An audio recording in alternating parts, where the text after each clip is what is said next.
the only Deathworlder in class. Next station, Galactic University Central Campus.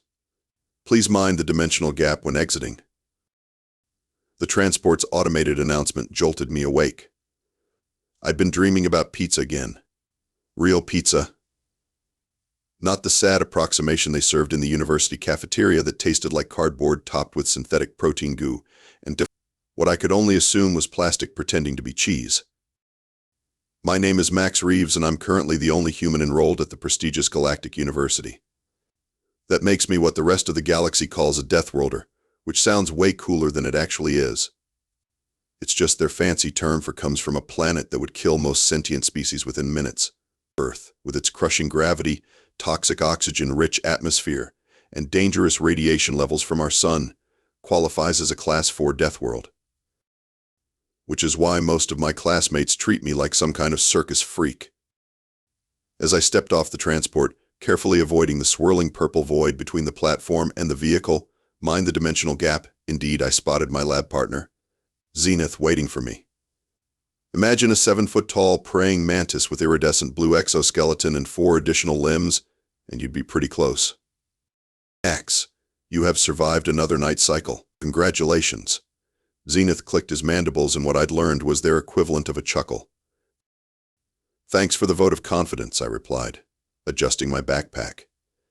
Though I think I'm getting the hang of not dying on this space station. Such resilience, Zenith marveled, falling into step beside me as we headed toward the xenobiology building. Your species truly adapts to hardship like no other. I bit back a sarcastic response. What Zenith considered hardship was the fact that our dorm's atmospheric settings were calibrated for multiple species, resulting in slightly lower oxygen levels than Earth standard. It was like living at high altitude, uncomfortable for the first few days, but hardly the survival challenge Zenith made it out to be. The xenobiology building loomed ahead, a twisting structure of transparent alloys and living botanical components that looked like someone had asked an AI to combine a skyscraper with a jellyfish. As we entered, the building's biosensors detected my human physiology and adjusted the local environment around me.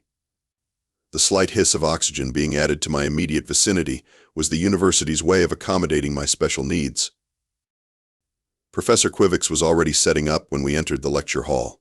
Picture a floating octopus crossed with a cloud of bioluminescent gas, the 12 tentacles manipulating various holographic controls while their central mass shifted through a kaleidoscope of colors. They were from a gas giant where solid matter was a curiosity rather than the default state of existence. Ah, human Max. Professor Quivix's translation module rendered their atmospheric vibrations into standard galactic. So pleased you are still with us this semester.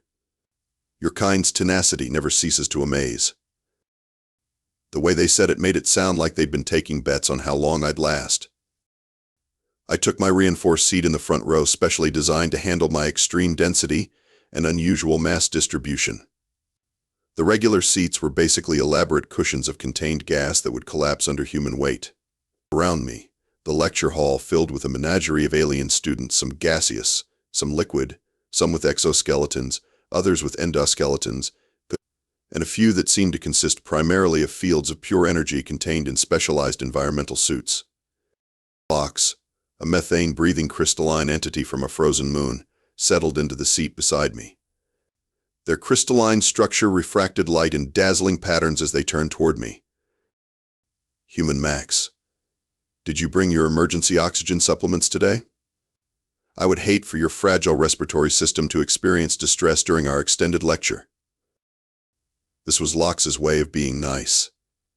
They genuinely believed humans were constantly on the brink of asphyxiation without our precious oxygen. I'm good. Thanks, I replied, patting my backpack. Got my emergency kit right here. The emergency kit was just my lunch and a bottle of water, but it made Lox feel better to think I was prepared for imminent respiratory failure. From behind me came a familiar snickering sound. Dorax, a tripedal being with metallic skin and a superiority complex to match, was the closest thing this university had to a bully. They belonged to a species from a high-radiation world who believed their resilience to cosmic rays made them naturally superior. Look at the Deathworlder, so proud of surviving another day in civilized space, Dorax hissed to their sycophantic friends. I hear on Earth they live surrounded by microbes, actual microscopic organisms, crawling all over their bodies, and they consider this normal. Or snickering. I rolled my eyes. Yes, bacteria existed on Earth. No, that wasn't weird for a carbon-based ecosystem. But trying to explain Earth's microbiome to species who evolved in sterile environments was pointless. Professor Quivix's central mass flashed a deep purple, signaling the start of class. Today we begin our most exciting unit of the semester. Their tentacles spread wide in enthusiasm.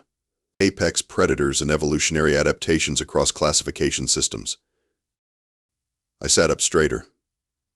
Finally, a topic where Earth might actually get some respect. Each of you will prepare a comprehensive presentation on a predatory species from your homeworld. You will analyze their hunting methods, evolutionary advantages, sensory capabilities, and ecological impact. The professor's colors shifted to an excited yellow-green. This is your opportunity to help your classmates understand the unique evolutionary paths that different worlds have taken. Dorax's metallic skin glinted as they raised a limb. Professor, will the Deathworlder be participating? Surely Earth's fragile ecosystem couldn't produce anything truly impressive by galactic standards. Professor Quivix's tentacles curled in what I recognized as their version of embarrassment. Actually, Dorax, Earth's classification as a Deathworld suggests quite the opposite. I expect Human Max's presentation to be educational for us all. Little did they know just how educational it was going to be. After class, the other students clustered in excited groups, already discussing their chosen predators.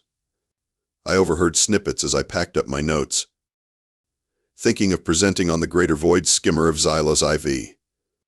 They can sense thermal variations of 0.0001 degrees. The crystal burrowers of my home moon are fascinating. They can lie dormant for 3 centuries before. What will you present on, Human Max? Zenith interrupted my eavesdropping, genuine curiosity in their compound eyes. Before I could answer, Dorax sauntered over, their 2 companions in tow. Yes, do tell us about Earth's fearsome predators. Perhaps those tiny furry things you call cats? I've seen the data feeds. They appear to spend most of their time unconscious. House cats aren't apex predators, I replied evenly, though they are technically invasive predators responsible for numerous extinctions. Dorax made a dismissive sound like metal scraping against glass. On my world, we have the magma stalker, 300 feet long, capable of swimming through molten rock at 400 degrees. It hunts by sensing electromagnetic disturbances from miles away. One of Dorax's friends, a spindly being named Trix with bioluminescent patches covering their exoskeleton, chimed in. The phantom dancers of my homeworld hunt in the upper atmosphere, completely invisible to most sensory apparatus. They descend on their prey from 20 miles up, moving faster than the speed of sound. The other one, Globex, a gelatinous cube with multiple nuclei floating in their transparent body pulsed with smug colors. The depth haunters in my world's oceans can create localized pressure differentials that cause their prey to implode from a distance. They all looked at me expectantly. Earth has some pretty interesting predators too, I said with deliberate casualness. Oh? Dorax's metallic brow ridges rose. Name one that wouldn't immediately perish on a real dangerous world.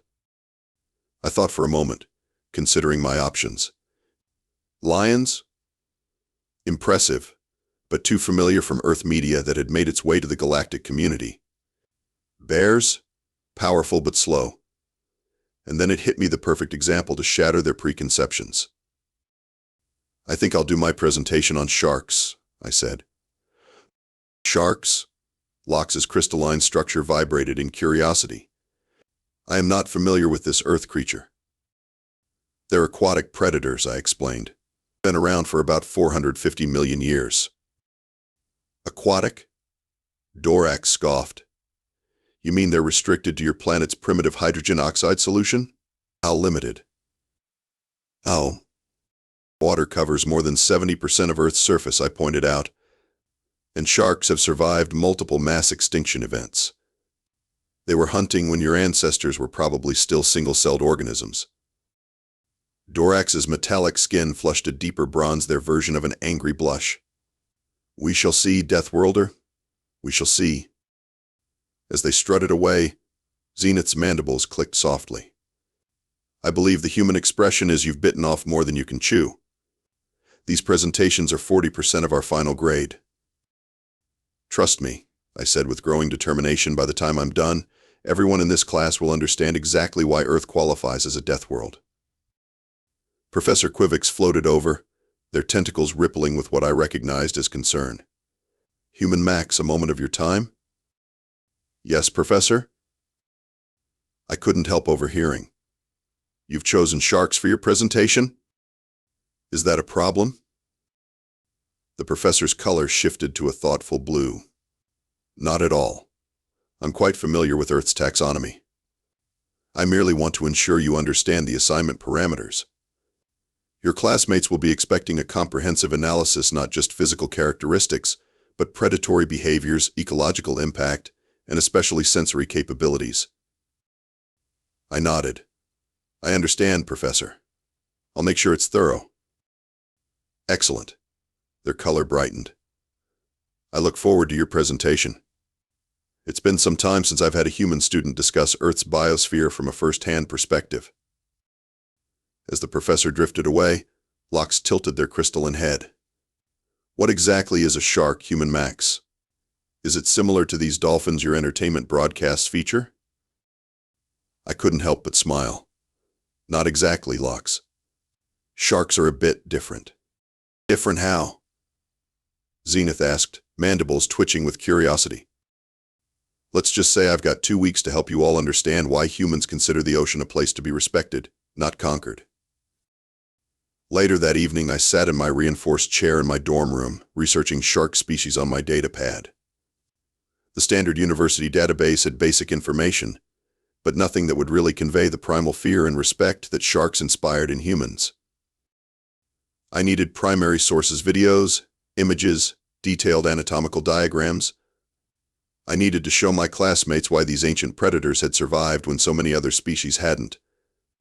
And most importantly, I needed to help them understand why humans, supposedly the dominant species on a death world, still entered shark territory with extreme caution. I placed a call back to Earth, waiting the standard 18 seconds for the quantum entanglement relay to connect. Max, my marine biologist aunt's face appeared on the screen. How's the most famous human in the galaxy? Hardly famous, Aunt Cora. Just outnumbered. Listen, I need your help with a school project. The next 2 weeks became a blur of research, compilation, and preparation. While my classmates tapped into the Galactic database for information about their chosen predators, I had the advantage of direct access to Earth's scientific community, starting with my aunt. Aunt Cora didn't just send me data. She unleashed a tidal wave of shark information that would make Jacques Cousteau weep with joy. High-definition footage of great whites breaching to catch seals, detailed anatomical scans of bull sharks' multiple rows of teeth, historical accounts of shark encounters, and evolutionary timelines showing how these perfect predators had barely needed to change in hundreds of millions of years. You've got to emphasize their electroreception, she insisted during one of our calls. Most species in the galaxy won't have evolved anything similar. And the ampullae of Lorenzini, I added, scrolling through the anatomical diagrams she'd sent. The fact that they can detect 1/1000th of a volt. Exactly. Oh, and don't forget to mention their healing abilities and immune systems. Sharks almost never get cancer, and they can heal from massive injuries that would kill most vertebrates. I spent hours in the university's holographic projection room, converting Earth's 2-dimensional footage into immersive 3-dimensional experiences. The university's AI helped me recreate accurate shark models that would swim around the classroom during my presentation. Meanwhile, I kept an eye on my classmates' research. The competitive atmosphere had everyone being secretive, but I couldn't help noticing some patterns. Zenith was preparing something about winged ambush predators from their homeworld, elegant creatures that hunted by sound rather than sight. Locks was focused on a crystalline entity that absorbed thermal energy from its prey, essentially freezing them from within. And Dorax, true to their boast, was creating elaborate simulations of their world's magma stalkers. One afternoon, I was working in the library's environmental testing chamber, adjusting the water salinity parameters for my shark simulation, when Zenith found me. "Human Max, your research appears most intensive," they observed, compound eyes taking in the multiple data screens surrounding me. "Just trying to be thorough," I replied, not looking up from my calibrations. "I've been curious," Zenith's mandibles clicked hesitantly.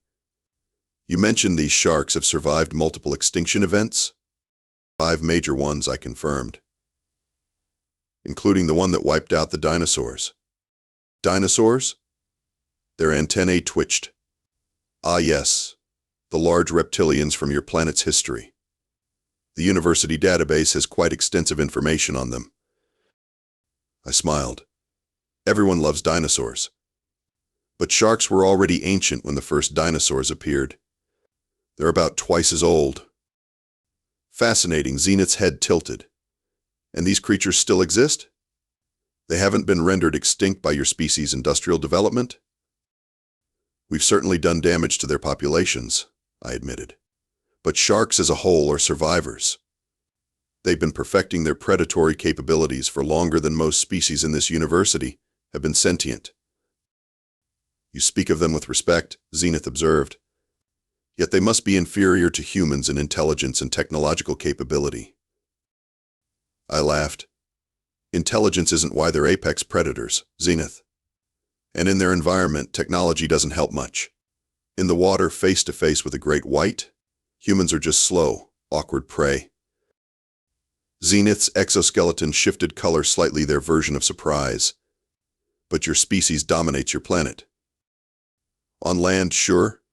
The ocean? That's still shark territory. We're visitors there, not rulers." Our conversation was interrupted by Locke's crystallizing into the chamber. "Human Max, I have been seeking you. Professor Quivix has posted the presentation schedule, and you are to present last." "Last?" I looked up from my work. "Why am I going last?" "The professor did not explain, but Dorax is telling everyone it is because your Earth predator will be so unremarkable that they wish to end the presentations on a humorous note." I couldn't help grinning. "Is that so?" I informed Dorax that this was unlikely. Locke continued, their crystals refracting light in what I recognized as their version of indignation. "As a Deathworld species, humans must contend with formidable predators." "Thanks for the vote of confidence, Locke." "You are welcome. Though I must admit curiosity about how any water-dwelling creature could compete with predators evolved for more extreme environments. If only they knew." The day before presentations began, I received a final data package from Aunt Cora. "Save the best for last," her message read. I opened it to find footage of shark feeding frenzies, detailed schematics of shark jaw musculature showing bite force calculations, and most valuably a collection of historical accounts of shark attacks on humans, complete with medical imagery that would make even a veteran surgeon queasy. The final touch came from an unexpected source. Professor Quivix summoned me to their office that evening. "Human Max, I wish to check on your preparation progress," they said, their gas-form body swirling with colors of academic interest. "Nearly finished, Professor. I think it'll be educational." "Excellent. I have placed you last in the presentation order for a specific pedagogical reason." Their colors shifted to a more serious blue. "Most of your classmates have never interacted with a Deathworlder before you joined our university. Their understanding of what constitutes danger is limited by their evolutionary experiences." I raised an eyebrow. "So you're saying they talk a big game but don't really get what makes a planet like Earth dangerous?" "Precisely. Professor Quivix's translation module couldn't quite capture the nuance in their atmospheric vibrations, but I got the impression they were amused. I believe your presentation may help contextualize certain realities about galactic taxonomy and classification systems." "You want me to scare them?" I said bluntly. The professor's colors flickered rapidly, their version of laughter. "Education sometimes requires emotional impact, Human Max. I trust you will deliver your presentation with academic integrity." Of course, Professor. Just the facts about sharks. Indeed. A tentacle reached out, handing me a small data crystal. You might find this useful comparative environmental statistics for Class 1 through 5 worlds. For context. I accepted the crystal with a nod of thanks. This would be perfect for setting the stage. As I left the professor's office, I couldn't help feeling like I was being set up as the big finale in some academic shock theater. But if that's what they wanted, I would deliver. Presentation day arrived with all the ceremony of a minor galactic summit.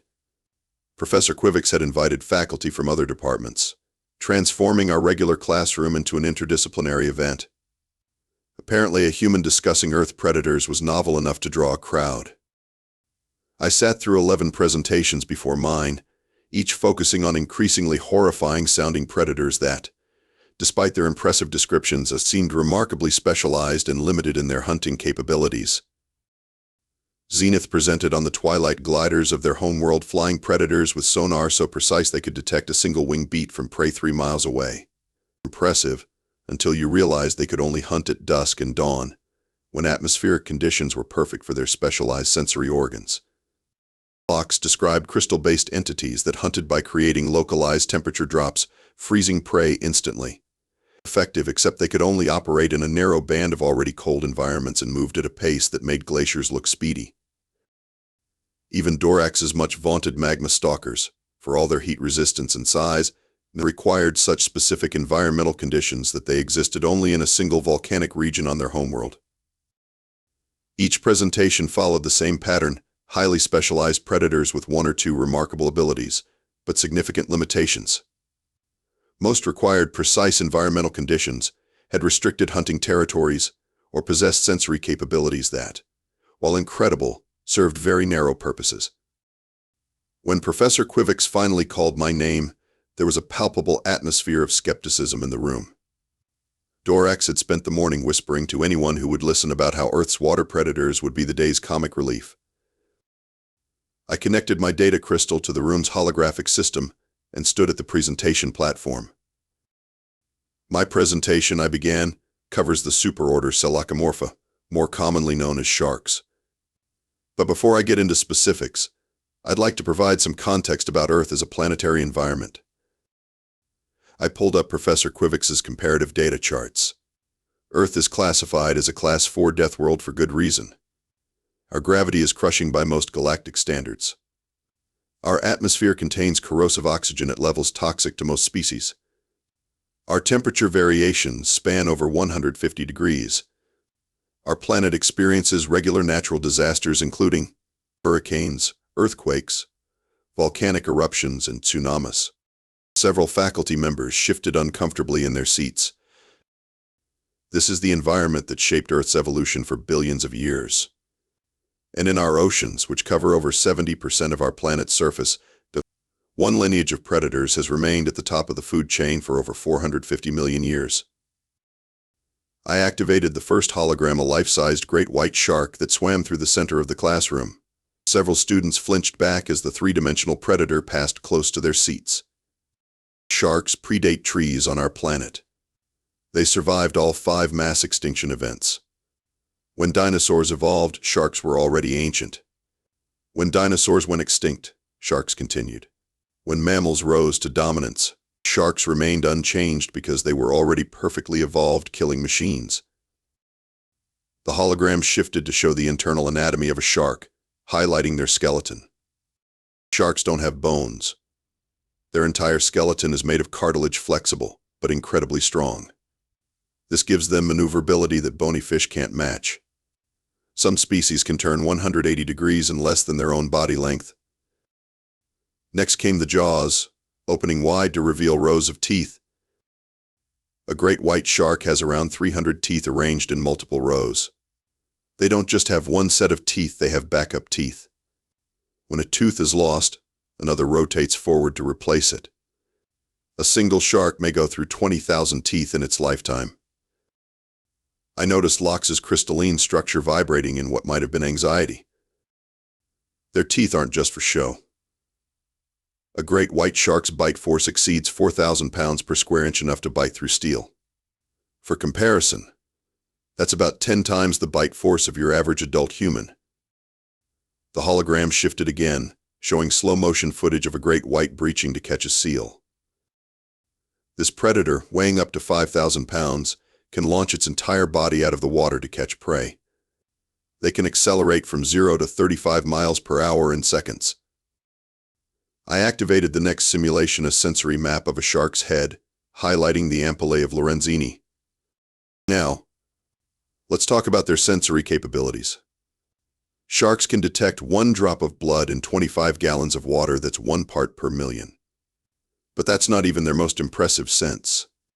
These dots you see are electroreceptors. They can detect electrical fields as faint as 1/1000th of a volt.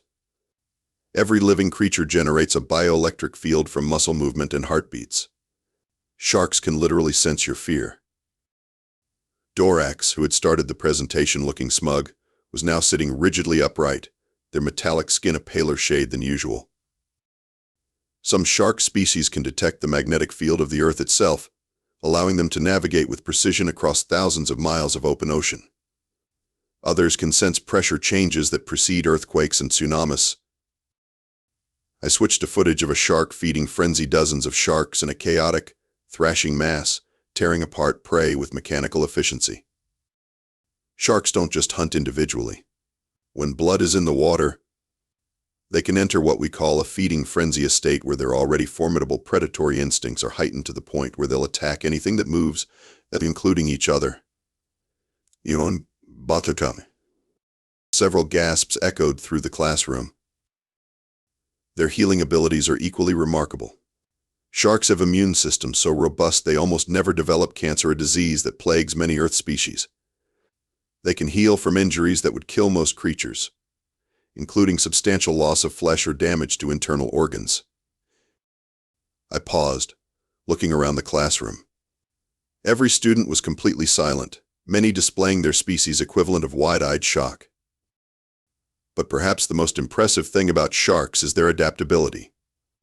While many of the predators we've heard about today require specific conditions to hunt effectively, sharks have conquered almost every marine environment on Earth. They live in shallow coastal waters and ocean depths exceeding 12,000 feet. They thrive in tropical warmth and beneath Arctic ice. Some species can even survive in fresh water, swimming thousands of miles up rivers. I activated the final part of my presentation, historical accounts of shark attacks on humans, that complete with medical imagery that I'd carefully selected to be educational without being gratuitously graphic. Despite all our technology, our supposed dominance of our planet, and our own predatory intelligence, humans enter shark territory with extreme caution. When we venture into the ocean, we do so knowing we're visitors in their domain. A domain they've ruled for 450 million years. I clicked to the final slide, a simple statistic. There are over 500 known species of sharks on Earth. The largest, the whale shark, can grow to 40 feet long. The smallest is the size of your hand. Some hunt in packs, some are solitary ambush predators. Some can see in near total darkness. Others hunt primarily by scent and electroreception.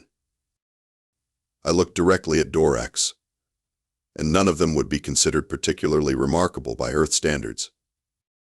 The silence that followed was absolute. Even Professor Quivix's normally shifting colors had frozen in a shocked pale blue. Finally, Zenith raised a trembling limb. These creatures, they still exist? They haven't been hunted to extinction? Some species are endangered due to human activity, I acknowledged. But sharks as a whole are doing fine. There are billions of them in Earth's oceans right now. And humans swim in these same oceans? Lox's voice was barely audible, their crystalline structure vibrating in disbelief. Every day, I confirmed. We have beaches where children play in the same waters where sharks hunt. Professor Quivix finally found their voice.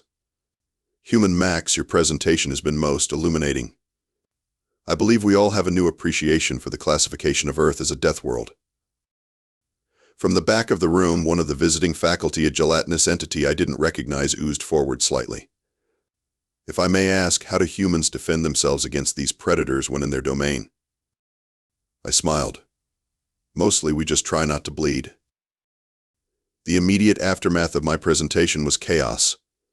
Professor Quivix called for a brief recess, during which most of my classmates seemed unable to decide whether to bombard me with questions or maintain a safe distance, as if I might somehow be harboring a shark in my backpack. When class resumed, Professor Quivix's colors had stabilized into what I recognized as their professional academic hue, though occasional flickers of agitated purple still rippled through their gaseous form. While they began tentacles gesturing more stiffly than usual, I believe we have all learned something valuable today about comparative xenobiology and the true meaning of the Deathworld classification system. Understatement of the galactic year. After class, I found myself surrounded by classmates who had previously given me a wide berth. Their questions came rapid fire. Is it true that humans intentionally seek out sharks for recreation? Do your young actually play in waters where these predators hunt? How many humans are consumed by sharks annually? Do you possess some form of natural defense against them? I tried to answer as accurately as possible. Yes, shark cage diving is a tourist activity. Yes, children do play at beaches where sharks sometimes appear. No, shark attacks are actually quite rare, only about 10 fatalities per year globally. No, we don't have natural defenses beyond our intelligence and technology. That last answer seemed to perplex them the most. The idea that humans would willingly enter a domain where we were so clearly outmatched contradicted everything they thought they knew about species behavior. Dorax approached me last, their metallic skin subdued to a matte finish rather than its usual gleaming polish. Human Max, they began stiffly. I must acknowledge that my previous assessment of Earth's predatory fauna was incomplete. Coming from Dorax, this was practically a groveling apology. No harm done, I replied. Most species have trouble conceptualizing environments so different from their own. Indeed. They hesitated, then asked in a lower tone, the healing factor you mentioned, is it possible your species evolved your remarkable physical durability as a response to sharing a planet with such predators? I had never considered that perspective before. It's possible, I admitted. Earth's history is basically an evolutionary arms race. Our predators get more efficient, prey species adapt or die out. Dorax nodded thoughtfully. It would explain much about human physiology, the redundant organs, the efficient healing, the pain tolerance. They gave me a look that bordered on respect. Perhaps being a Deathworlder is not merely about surviving harsh conditions, but about competing with formidable evolutionary rivals. Before I could respond, Professor Quivix floated over, their colors now settled into a pleased academic blue. Human Max, exceptional presentation. Genuinely illuminating. I've already received requests from 3 other departments to use your shark material in their comparative biology courses. Happy to help, Professor. I particularly appreciated your restraint, they continued, tentacles gesturing appreciatively. Many students in your position might have chosen to sensationalize. I nearly laughed out loud. If they thought my carefully curated presentation was restrained, I couldn't imagine how they'd react to an actual shark documentary with its dramatic music and slow-motion predation sequences. One question, purely out of scientific curiosity, the professor's color shifted to a more personal shade of inquiry. These sharks, they truly cannot be domesticated or reasoned with. They're not sentient in the galactic classification sense, I explained. They're pure predatory instinct refined over hundreds of millions of years. You can't negotiate with a shark or appeal to its better nature. In the water, you're either a threat, prey, or something to ignore, and humans usually fall into the first 2 categories. Fascinating. The professor's tentacles curled thoughtfully. And yet your species deliberately enters their territory for recreation. Some humans are adrenaline junkies, I shrugged. Plus they're magnificent creatures. Beautiful, in their way. Beauty and efficient predation, Professor Quivix mused. A very Deathworlder perspective. In the days that followed, my status at the university underwent a subtle but definite shift. Where before I had been viewed as a curiosity, a fragile creature from a strangely hostile world, I was now regarded with a mix of fascination and cautious respect. Autobiology study groups suddenly had openings for me. Invitations to join interspecies social gatherings arrived on my datapad. Even the cafeteria staff started asking my opinion on their attempts at Earth cuisine. Still terrible, but I appreciated the effort. Most noticeably, the casual physical contact that many species had previously initiated without thought, pats on the shoulder, the friendly tentacle touches dropped by about 90%. Apparently, learning that humans coexisted with perfect killing machines made everyone reconsider whether I might have some hidden predatory capabilities of my own. Zenith summarized it best during our lab session a week after the presentations. "You understand," they said, mandibles clicking softly. "Many students are now theorizing that humans must possess significant predatory attributes themselves, hence to have become the dominant species on a planet with such competition. We're not exactly predators by Earth standards," I pointed out. "We're omnivores with tool use and complex social structures." "Yet you come from the same evolutionary crucible as these sharks," Zenith insisted. "The same planetary conditions that produced perfect killing machines produced your species as well. There must be similarities." I started to object, then paused, considering. Humans did share certain traits with sharks: adaptability, resilience, the ability to thrive in diverse environments. We'd survived ice ages, meteor impacts, plagues, and our own destructive tendencies. Maybe there was something to Zenith's theory after all. Perhaps, I conceded. But we prefer to think of ourselves as having transcended our purely predatory origins. Zenith's compound eyes studied me carefully. "Have you, though? Your species' history suggests otherwise." I had no good answer for that. The remainder of the semester passed in a blur of exams, projects, and increasingly complex xenobiological classifications. My shark presentation became something of a legend among the first-year students, embellished with each retelling until you'd think I'd brought an actual great white to class and had it perform tricks. Professor Quivix awarded me the highest grade in the class for my presentation, along with a personal note expressing hope that I would consider pursuing advanced studies in comparative predatory adaptations. Apparently, my perspective as a Deathworlder was now considered academically valuable. On the final day of classes, the traditional end-of-term social gathering was held in the university's grand atrium, a massive space with environmental bubbles for each major classification of species. I found myself in the center of attention more than I was comfortable with, fielding questions about Earth from students immense in departments I'd never even interacted with. Is it true that some Earth predators can disguise themselves as plants? I heard humans kept miniature versions of predators in their dwellings as companions.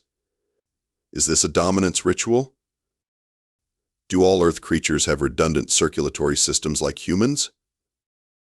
I answered as best I could, carefully correcting the more outlandish misconceptions, while trying not to diminish their newfound respect for Earth's biosphere. Yes, some predators use camouflage. Yes, we keep pets, but it's for companionship, not dominance. No, most Earth vertebrates have single-circuit circulatory systems, making humans somewhat unusual. Dorax approached during a lull in the questioning, their metallic skin polished to a more subdued shine than their usual flashy display. "Human Max," they began with unusual formality, "I am departing tomorrow for my homeworld's traditional season of reflection.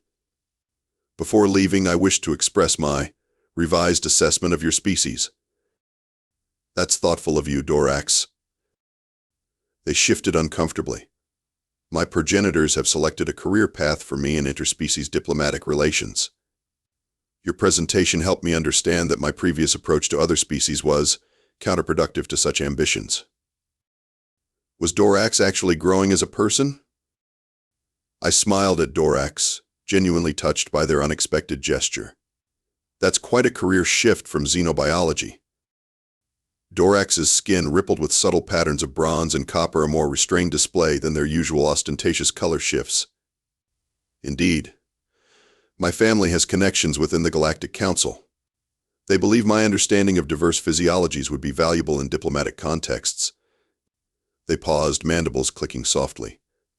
However, I've realized that understanding anatomy is insufficient if one cannot appreciate the evolutionary context that shapes behavior and culture. That's surprisingly insightful, Dorax. Your presentation demonstrated that what appears terrifying can be perfectly adapted to its environment. I've been considering how this applies beyond biology. Perhaps what seems aggressive or primitive in other species' behaviors may also be appropriate adaptations to their evolutionary pressures. Before I could respond, Professor Quivix glided over, her tentacles carrying several hovering data crystals. "Ah, Human Max. I'm pleased to find you both together." She extended a tentacle, offering me one of the crystals. "This contains an invitation to a special symposium next term. The Xenobiological Society is hosting a discussion on Deathworld adaptations, and after reviewing your work, I've recommended you as a speaker." I nearly dropped the crystal. Me? A speaker? But I'm just a first-year student. "Sometimes the freshest perspectives yield the most valuable insights," Quivix replied, her skin flushing a shade I'd come to recognize as academic excitement. "Besides, the symposium will include representatives from several previously uncontacted species, including—" She paused dramatically. "Another Deathworld."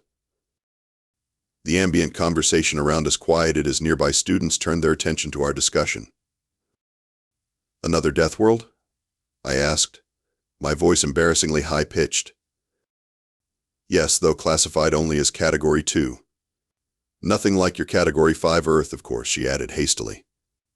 "Their delegation specifically requested to meet an Earthling after reviewing galactic xenobiological records." Dorax's skin suddenly flashed bright gold. "Professor, might I also attend this symposium?" "As an observer, of course." "Your name is already on the attendance list, Student Dorax. Your progenitor made the request last week." "Of course they did.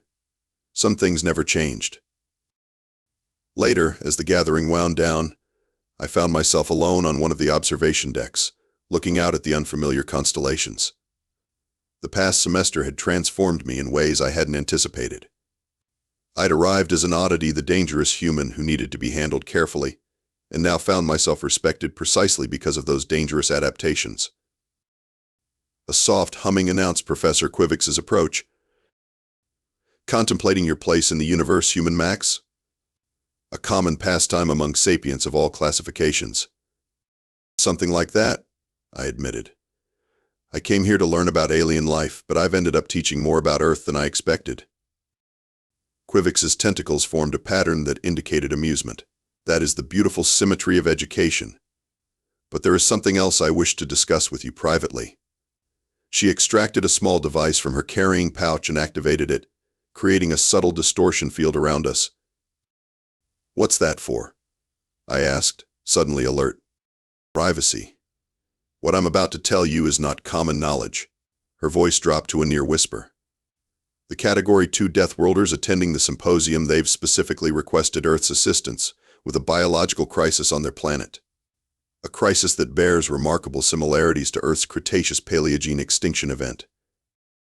My mind raced with implications. "An asteroid impact?"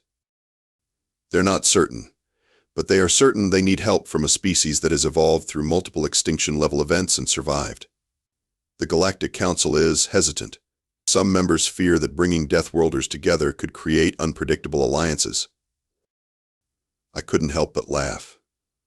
"They think we'll form some kind of Deathworld coalition?" Quivix didn't join my amusement. "Precisely. Which is why the initial contact is being disguised as an academic symposium." The weight of what she was saying hit me. I wasn't being invited as a student presenter, I was being drafted as Earth's first diplomatic contact with another Deathworld species. "Professor, I'm not qualified for this. I'm not even a full xenobiologist yet, let alone a diplomat." Rivix's skin darkened to a deep indigo. "Sometimes, Human Max, qualifications are less important than perspective.